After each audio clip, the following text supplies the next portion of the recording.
She texted, "Your family reunion is boring, I'm not going." I responded, "No problem." Then I discovered my grandmother left me her estate worth $800,000. When the will reading made local news, her family suddenly became very interested. I, 31 male, just got back from the most surreal week of my life. 2 months ago, my girlfriend Veronica, 29, refused to come to my family reunion. Now she's threatening legal action because I won't share my inheritance with her.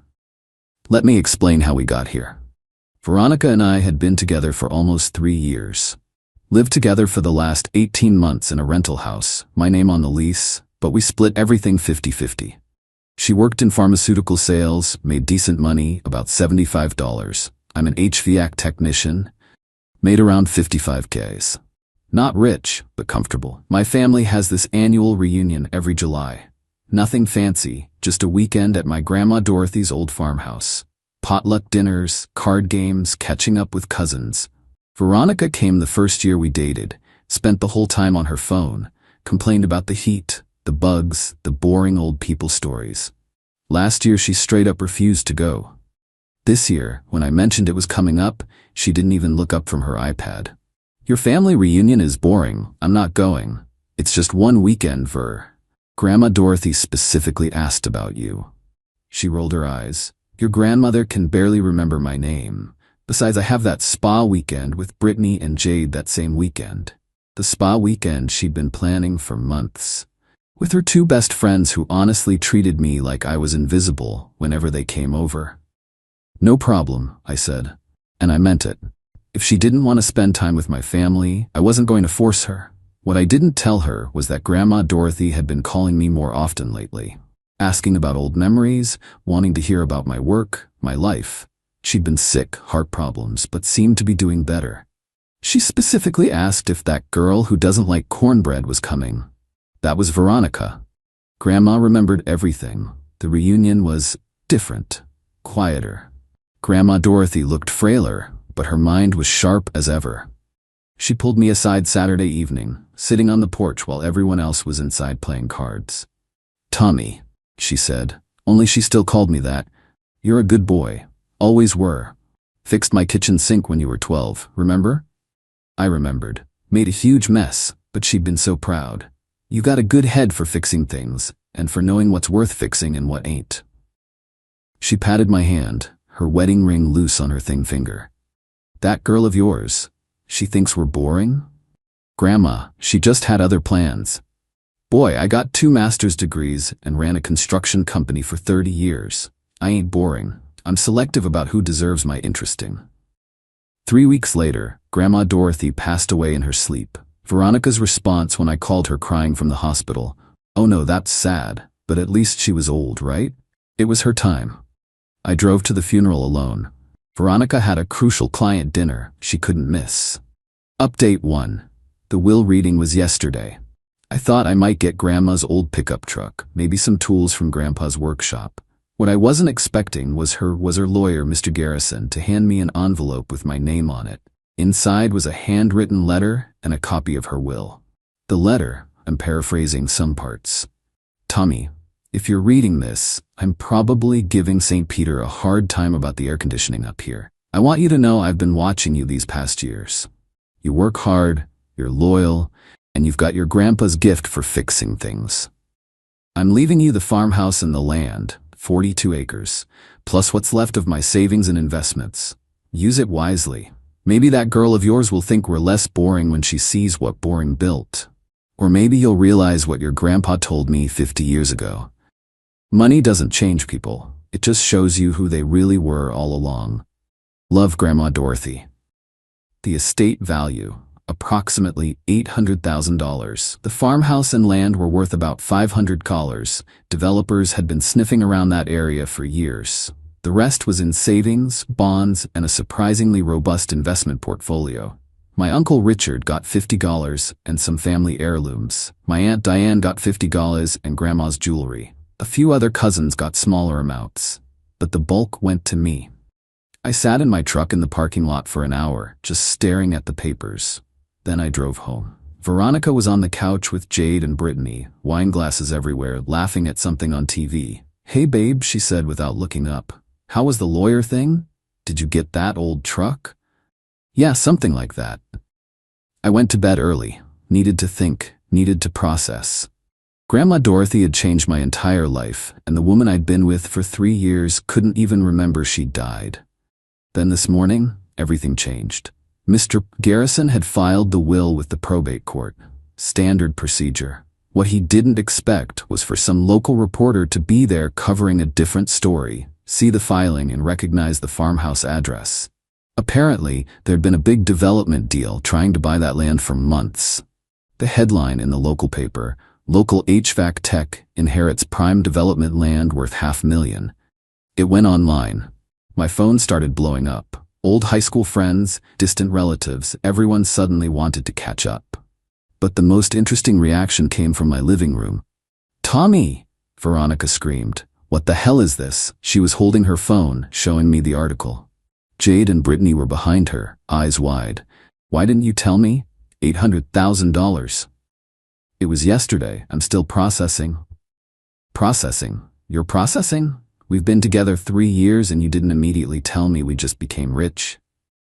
"We." Interesting word choice. I needed time to think. Think about what? Oh my God, we can quit our jobs. We can travel. We can buy that Mercedes I've been wanting.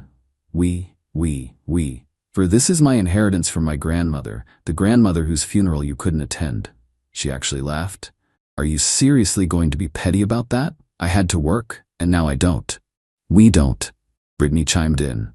"Girl, you better lock that down. Put a ring on it before he runs off with some gold digger." The irony was so thick you could cut it with a knife. I stood up. "I'm going to stay at a hotel tonight. I need space to think." Veronica's face went from excited to dangerous. "Don't you dare walk out that door, Thomas Mitchell. We're a couple. Your money is our money." "We're not married, Veronica. 3 years might as well be married, common law." "Not in this state." I'd already looked it up. "We don't have common law marriage here." I grabbed a bag and left. As I was getting in my truck, I heard Jade yell, "You better get a lawyer, girl. He can't just keep all that money." Checked into a Comfort Inn. Turned off my phone. Tomorrow I'm meeting with Mr. Garrison to discuss the estate transfer and, more importantly, protecting it. Update 2. The entitlement escalation has been something. Day 1 after I left, Veronica called 73 times. The texts ranged from, "Baby, please come home. We need to talk about our future. You're being selfish. I deserve half after supporting you for 3 years. My dad knows a lawyer." Supporting me? We split everything 50-50, and she made more than me. Day 2, she got creative. Showed up at my work with lunch. My coworker Steve gave me a heads up, so I went out the back. She waited 2 hours. My boss finally told her to leave or he'd call the cops. But day 3, yesterday, is when it got interesting. I'd met with Mr. Garrison and then a financial advisor he recommended. Set up a trust, moved the liquid assets, started the paperwork to transfer the property. Solid legal protection. I went back to the house to get my stuff. Figured Veronica would be at work. Nope. She was there with her parents, Robert and Denise. They'd driven 3 hours to ambush me. Robert started immediately. "Tom, let's be reasonable here. You and Veronica have built a life together. This inheritance should be seen as a blessing for both of you." "Robert, with all due respect, your daughter told me my family was boring. She couldn't be bothered to spend one weekend with them." Denise jumped in. "People say things they don't mean. She was stressed with work. She went to a spa that weekend." Veronica started crying. Big theatrical tears. "I loved your grandmother. I'm grieving too. You met her twice in 3 years. You called her that old lady who smells like mothballs." I was joking. Robert tried a different angle. "Look, Tom, if you're going to be this selfish, at least consider what Veronica has invested in this relationship. Time, emotion, her youth." "Her youth?" "She's 29, not 92. She's invested the same as me. We both put in time. We both paid our share. That doesn't entitle her to my inheritance." Then Veronica played what she thought was her ace. "I'm pregnant." I actually laughed. "No, you're not." "How do you know?" "Because you had your period last week. You sent me to the store for tampons." Her parents looked confused. Denise whispered, "Veronica, is this true?" The tears stopped instantly. "Fine. But I could be pregnant. We've talked about kids. You said kids were, and I quote, dream killers that ruin your body and your bank account. I started loading my stuff into the truck, box by box. They followed me, all three talking at once. This is financial abuse. We'll sue. You can't just abandon her. What will people think? As I loaded the last box, Veronica grabbed my arm. If you leave, we're done. Forever. I won't take you back when you realize your mistake. I know. You're really choosing money over love? No. I'm choosing respect over entitlement. My grandmother's dying wish over your spa weekends. The family you called boring over the woman who couldn't be bothered to show up. I left. Blocked all three of them before I hit the highway. But they weren't done. Oh no. Update 3. The extinction burst. Wait, no, that's not right. Let me call it what it really was. A desperation scramble. It started with a letter from a lawyer. Not a good lawyer, mind you. Some strip mall attorney named Gerald Finch who spelled my name wrong 3 times in 2 pages. The gist: Veronica was seeking equitable distribution of shared assets and compensation for domestic partnership contributions. I forwarded it to Mr. Garrison, who actually chuckled on the phone. Mr. Mitchell, this is what we call a fishing expedition. He's hoping you'll panic and settle. I'll handle it. His response was beautiful. 1 page citing state law, precedent, and the fact that 1. We were never married. 2. Never had combined finances. 3. The inheritance was specifically excluded from marital property even if we had been married. 4. She had no standing whatsoever. He also included a cease and desist regarding further contact. That should have been the end. It wasn't. Veronica's next move was to call my mother. My sweet, conflict-averse mother who just wanted everyone to get along. Mom called me crying. Tommy, Veronica says you've become cruel since you got the money, that you've changed. Maybe you should give her something just to keep the peace? Mom, did she tell you she refused to come to Grandma Dorothy's funeral? She said she wasn't invited. Mom, she was invited. She had a spa day instead. Long pause. That little witch. My mother doesn't swear, so witch was basically her dropping an F-bomb. Then came the really stupid move. Veronica went on social media, posted this long thing about how money changes people and how greed destroys love, with all these vague references that anyone who knew us would understand were about me. The comments were interesting. Some of her friends rallied around her. But then my cousin Angela, who'd been at the funeral, commented, "Didn't you skip Dorothy's funeral for a spa day? Just checking." The post got deleted within an hour. But the peak desperation came yesterday. I was at the farmhouse, meeting with a contractor about some repairs when a car pulled up. Veronica got out, but she wasn't alone. She had some guy with her. Tall, muscular, looked like he hit the gym every day and twice on Sunday. "Tom," she said, all casual. "This is Brad, my new boyfriend."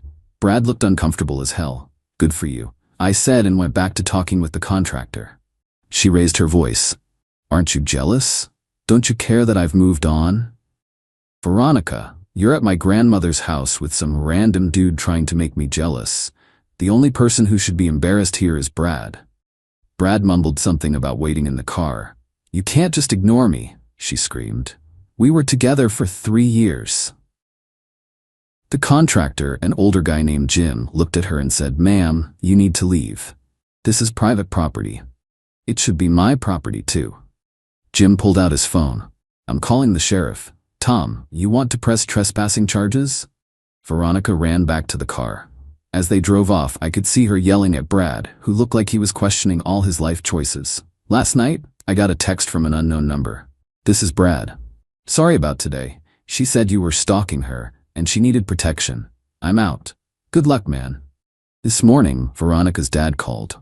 I almost didn't answer, but figured, let's see where this goes. "Tom, you win. We'll call off the lawyer. Veronica's moving back in with us. Just, can you at least cover her portion of the lease for the next few months? She can't afford it alone." The lease she's not on. The house I was already planning to handle through the end of the term because I'm not vindictive. Just done. "I'll pay through the end of the lease, Robert. 2 months, then she needs to figure it out." "That's fair. Thank you. And Tom, I'm sorry about your grandmother. She sounded like a remarkable woman." She was. Update 4. Thought I was done updating, but the last 2 weeks provided an ending I couldn't have scripted better. First, some good news. Started fixing up the farmhouse. Nothing fancy, new roof, updated kitchen, fixing the porch. Jim the contractor introduced me to his daughter Emma, who runs an architectural salvage business. She's been helping me restore the place while keeping its character. Smart, funny, and when I mentioned the reunion drama, she said, "Anyone who thinks family stories are boring isn't listening right. We're taking it slow, but it's nice talking to someone who gets it." Now for the Veronica finale. Remember that development company that wanted Grandma's land? They reached out, offered $750 for just the back 30 acres, leaving me the house and 12 acres around it. I was considering it when I got a call from Robert. "Tom, I hate to ask, but did Veronica ever mention anything about a finder's fee?" What? Turns out, Veronica had contacted the development company claiming she was my domestic partner and negotiating on my behalf.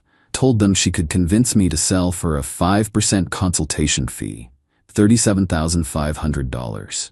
She'd even sent them photos of us together as proof of our relationship. The development company called Robert because they'd done their due diligence and found out we weren't together. They thought it might be fraud and wanted to verify before potentially involving law enforcement. "Tom, I'm mortified. We had no idea she was doing this."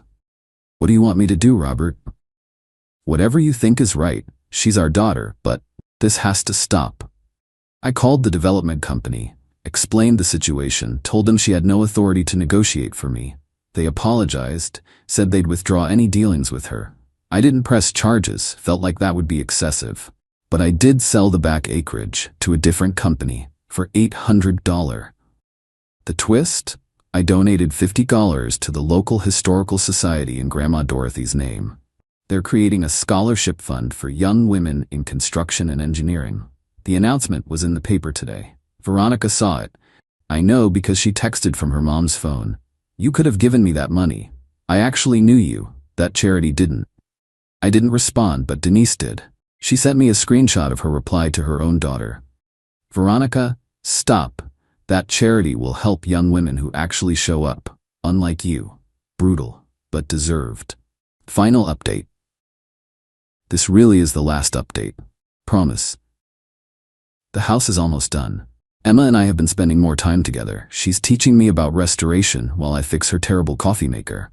She came to last week's family dinner at my aunt's place. Fit right in, laughed at Uncle Richard's terrible jokes, helped Cousin Angela with her homework. When my aunt brought out photo albums, Emma asked to hear every story. But this update isn't about my new relationship. It's about the letter I got yesterday. It was from Veronica, handwritten, no return address, but I recognized the handwriting. "Tom, by the time you read this, I'll have moved to another state. Dad got me a job with a friend's company. Fresh start. I wanted you to know that I get it now. Not the money. I mean, I get why you didn't share it, but that's not what I mean.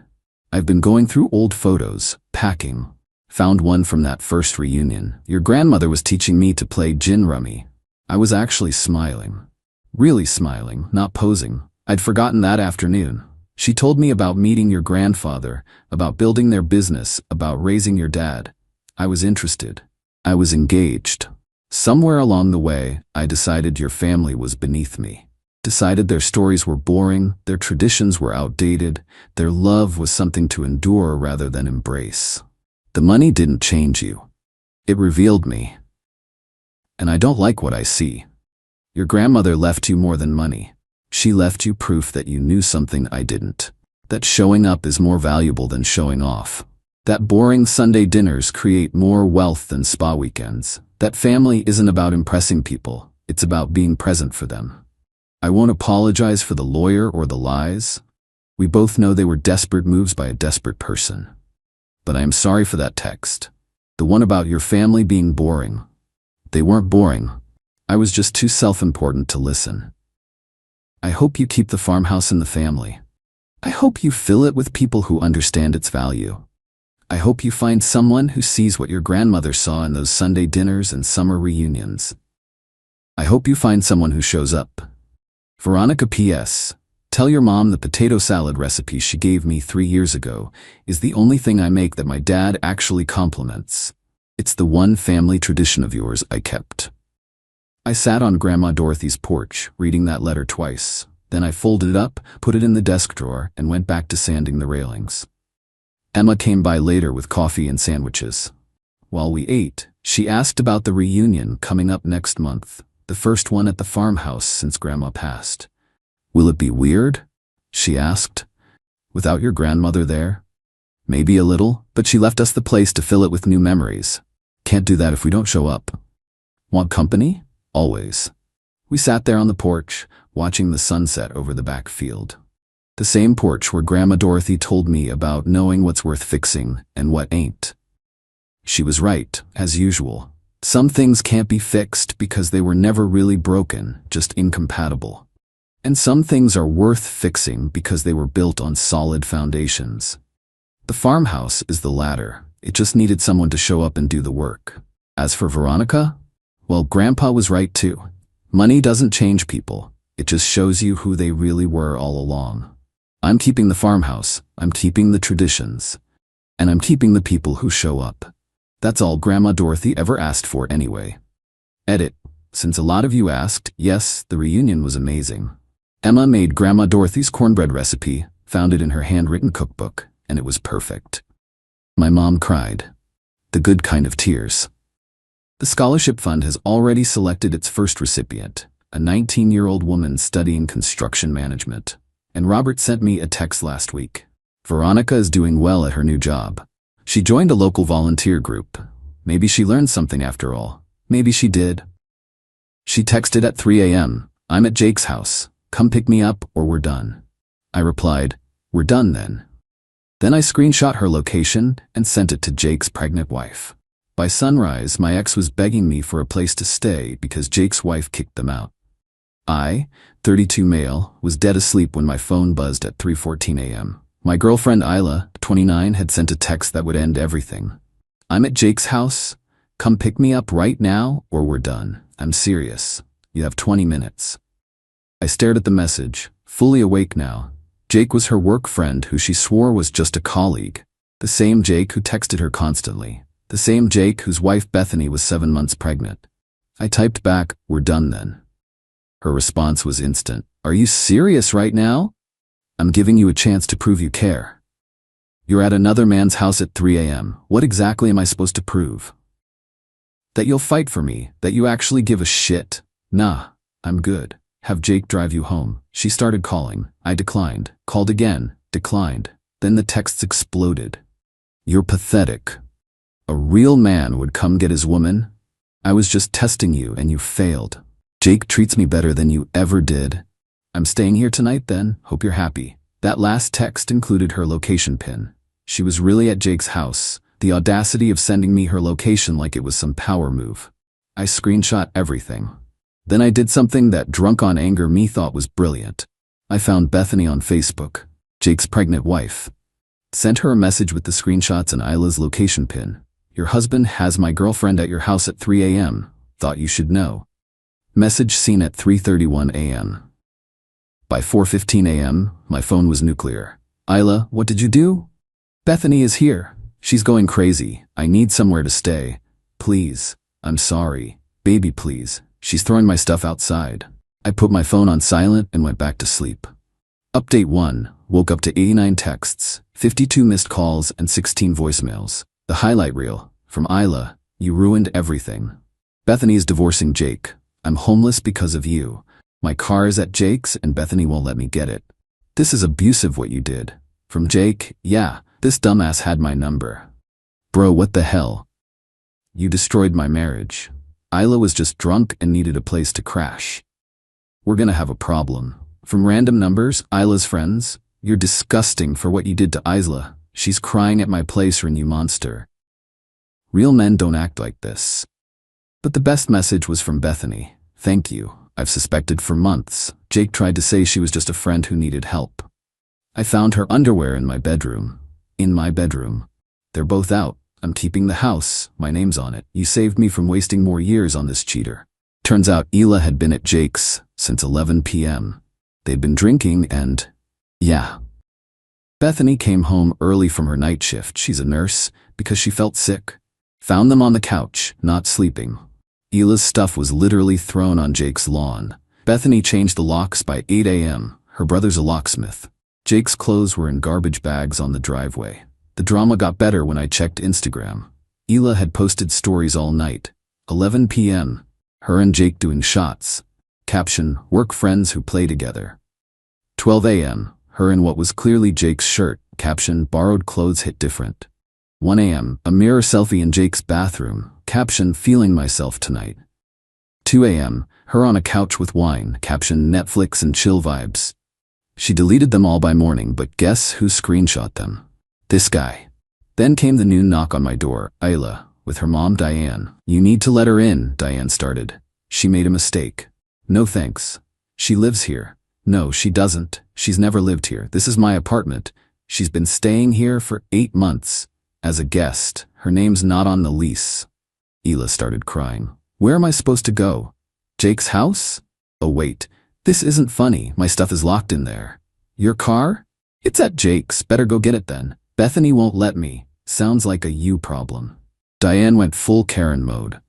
I'll call the police. This is illegal eviction. Please do. I'll show them she's not on the lease and never was. They left after Diane realized I wasn't budging. But not before Qley said, you're going to regret this. Jake's gonna make you pay.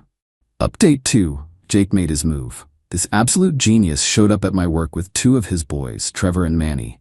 Asked the receptionist to call me down for an urgent family matter. I came down with my phone recording in my pocket. We need to talk, Jake said, trying to look intimidating. About what? You cost me my marriage. No, sleeping with my girlfriend cost you your marriage. She came on to me. In your house? That you invited her to? Trevor stepped forward. Just apologize and pay for Jake's lawyer, and we're good. I laughed, actually laughed. Pay for his divorce lawyer? Are you high? You started this shit, Manny added. No, Jake started it when he brought my girlfriend to his house while his pregnant wife was at work. You didn't have to snitch, Jake said. Snitch? What are we, 12? Security noticed the tension and came over. Everything okay here? These gentlemen were just leaving, I said. Jake pointed at me. This isn't over. It literally is though. They left, but not before Trevor said they'd handle this another way. Security got their license plates and banned them from the building. That evening, Bethany messaged me again. Jake's trying to claim I'm having a breakdown and shouldn't have custody when the baby comes. Can you send me those Instagram screenshots Qley posted? My lawyer needs them. Sent them immediately. She responded, You're a real one. BW, Jake's mom is on my side. She's disgusted with him. She also told me this isn't the first time. He cheated on his ex with the girl before that. Pattern behavior. Meanwhile, Qley was spiraling on social media. Posted a long rant about toxic masculinity and how real men don't abandon women in need. Her friends were eating it up until someone, not me, commented, Didn't you cheat with a married man whose wife is pregnant? The comments went wild. People started tagging Bethany. Qley deleted the post, but screenshots were already circulating. Then Qley made a tactical error. She went to my mom. Update 3. My mom called me laughing. Laughing. Qley just left. She tried to convince me you were abusive and controlling. Would you tell her? That she was at another man's house at 3 a.m. and she's surprised you dumped her? I raised you better than to accept that nonsense. Turns out Qley had created a whole presentation, like an actual PowerPoint about why I was wrong. My mom sat through it, eating cookies Qley brought as a bribe, then said, Sweetheart, you cheated. With a married man? While his wife was pregnant. No amount of cookies changes that. But here's where it gets insane. Qley and Jake decided to make it official. They were together now. Posted couple photos on Facebook. The comments were brutal. Homewreckers deserve each other. Poor Bethany. Imagine being proud of this. His wife is pregnant, you demons. Jake's mom Patricia commented, disappointed but not surprised. Bethany, you'll always be my daughter-in-law in my heart. Jake's brother commented, You're dead to me. Their announcement post got so roasted, they deleted it within hours.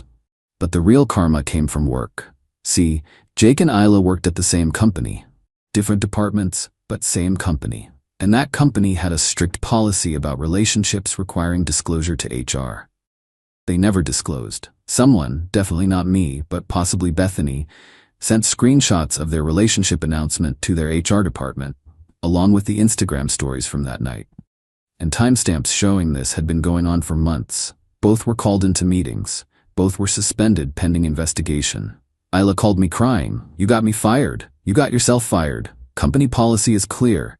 I need money for a lawyer." Ask Jake. He's broke. Bethany froze their accounts. Tough. "Please, I'm sorry. I made a mistake. You made choices. For months, this wasn't a mistake, it was a pattern." She hung up on me. Update 4. The work investigation concluded. Jake was fired for misuse of company property. Apparently he'd been booking conference rooms for their hookups and charging client dinners that were actually dates with Isla. Isla was fired for falsifying timesheets. She'd been clocking in but leaving early to meet Jake. But that's not even the best part. Bethany's divorce lawyer was brilliant.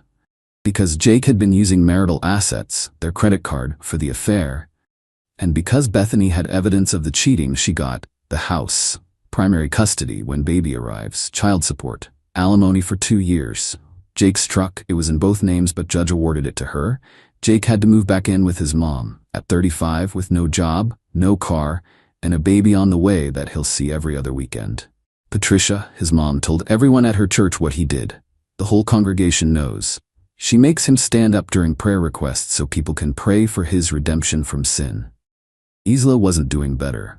Her landlord found out she hadn't been living in her apartment. She'd been basically living with me without being on the lease and staying at Jake's frequently.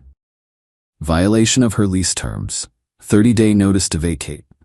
No job, no apartment, no car. She'd sold hers months ago because we don't need 2 cars, babe. She was couch surfing between friends who were getting sick of her drama. She tried one more manipulation, showed up at my apartment with a pregnancy test. "I'm pregnant," she said. "Congrats. Is it Jake's?" Her face went red. "It's yours." "Interesting. When did you take the test?" "This morning." "Can I see it?" She handed it over. 2 lines. Positive.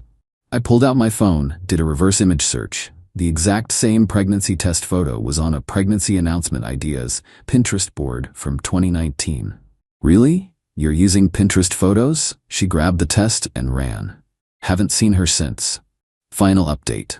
Everything has concluded in the most satisfying way possible. Jake tried to contest the divorce. Lost. Tried to claim Bethany was mentally unfit because she was emotional when she kicked him out. Judge basically laughed at him. He was ordered to pay $1,800 a month in child support once the baby arrives, plus $1,000 on alimony. With no job, he had to take the first thing he could find, overnight stocking at a grocery store. His mom drives him to work because he has no car. His ex-friends made a group chat without him called Jake Free Zone, where they share memes about him. Someone made his divorce filing into a meme template. It went locally viral. Isla's situation got worse before it got... Actually, no, it just got worse. She applied for jobs, but every place Googled her. Found the screenshots. Found the drama. No callbacks. Finally got a job at a call center 2 towns over. Has to take 3 buses to get there because, again, no car. Her friend group imploded when she tried to date one of their boyfriends. Apparently she figured it worked with Jake. So why not try again? The girlfriend caught her sending nudes. That was the final straw. They all cut her off. She moved in with her mom temporarily, but Diane charged her rent. Market rate. "You're an adult, act like one." The last I heard from Ela was a text from a new number. "I know you hate me, but I really did love you. Jake was a mistake. I was testing you to see if you'd fight for me. A real man would have come to get me that night." I replied, "A real woman wouldn't have been at another man's house at 3 a.m. We're done. Stop contacting me." She tried one more time. "I'm struggling. Can't you help me out just once, for what we had?" "What we had was you cheating with a married man whose wife was pregnant." "No." Blocked that number too. Bethany had her baby last week. A healthy girl. She named her Victoria. "Because I'm victorious," she told me. "Jake has to pay child support now but can't afford it on his grocery store salary, so they're garnishing his wages." Patricia makes Jake go to church every Sunday where Pastor Jim uses him as an example in sermons about temptation and destroying families. Last week's sermon was titled, "The Jake in Your Life, Avoiding Sin."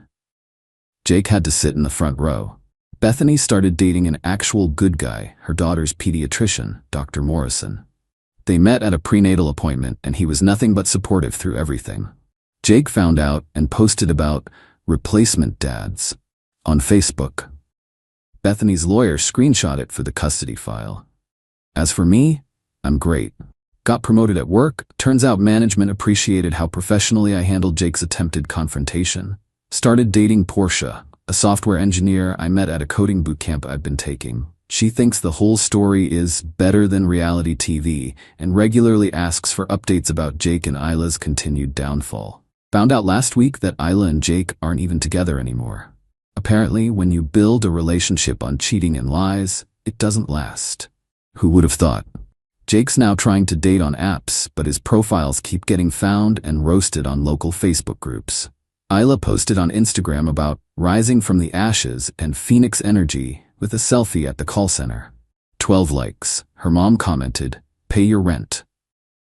To anyone dealing with ultimatums at 3 a.m., just say no, let them make their choices, document everything, and never, ever take back someone who uses another person as leverage against you. The funniest part? Isla's Pinterest pregnancy test screenshot is now a meme in our local Reddit. People use it to mock fake pregnancy announcements.